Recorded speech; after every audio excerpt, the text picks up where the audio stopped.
गुरुदेव के चरणों में त्रिकाल नमोस्तु नमोस्तु नमोस्तु।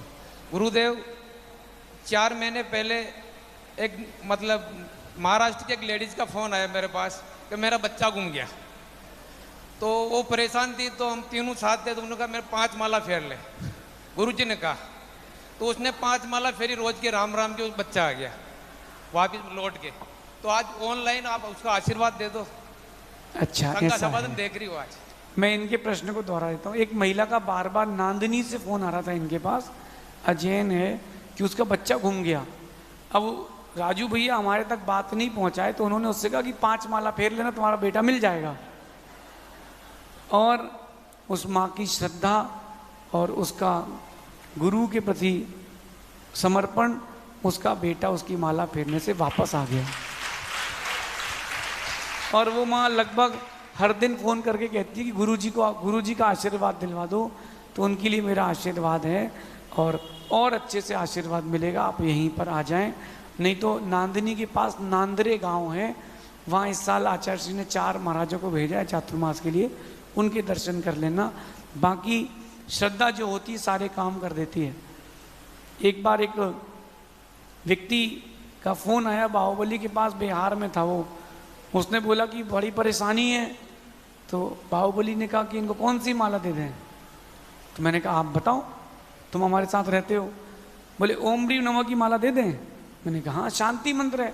तो उसने बोला कि ओम ह्रीम नमः की 108 माला फेर लो। वो आदमी ने माला फेरना उसी समय चालू कर दी, 30-40 हुई थी, उसका काम हो गया।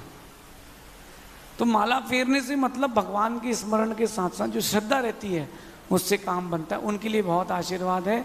अब ज़्यादा आकांक्षाएं ना करें, बेटा मिल गया तो उसकी शादी हो जाए, उसकी नौकरी लग जाए। अब गुरु जी के लिए यही काम नहीं है, आपको मंगल कामना के लिए आशीर्वाद। नमोस्तु भगवान।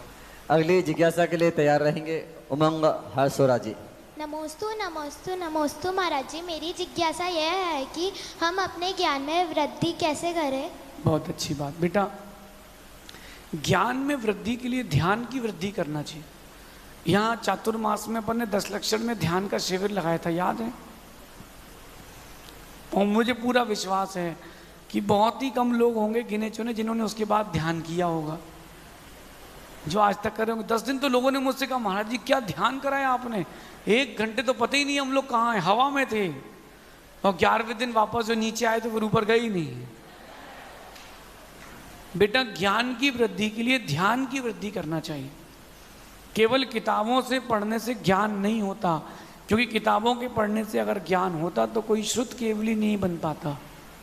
गौतम स्वामी ने एक भी जैन आगम का ग्रंथ नहीं पढ़ा, लेकिन उन्होंने प्रभु का ध्यान किया, अंतरंग में अपनी आत्मा का श्रद्धान किया, इससे ही उनको द्वादशांग का ज्ञान हुआ।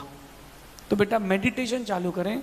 ये जो मुद्रा होती ना, दोनों अपने हाथों की अंगुलियों को जोड़ना, ये होती है सर्वतोबद्ध मुद्रा। ऐसी मुद्रा में बैठ करके ह्रीम बीजाक्षर का ध्यान करें। ह्रीम ह्रीम ह्रीम नमः, ह्रीम ह्रीम ह्रीम नमः। लोग 10 लक्षण शिविर में पहुंच गए, याद आया आपको? ह्रीम ह्रीम ह्रीम नमः। ज्ञान की वृद्धि के लिए ह्रीम बीजाक्षर का ध्यान करना, शांति से एकांत में बैठ करके सुबह सुबह जरूर आपके ज्ञान की वृद्धि होगी। मैंने पहले ध्यान किया, फिर मैंने ज्ञान का अर्जन किया। और जो प्राकृत भाषा का कोर्स था हमने लगभग 7 से 20 दिन में पूरा कर लिया था, स्वयं पढ़ करके।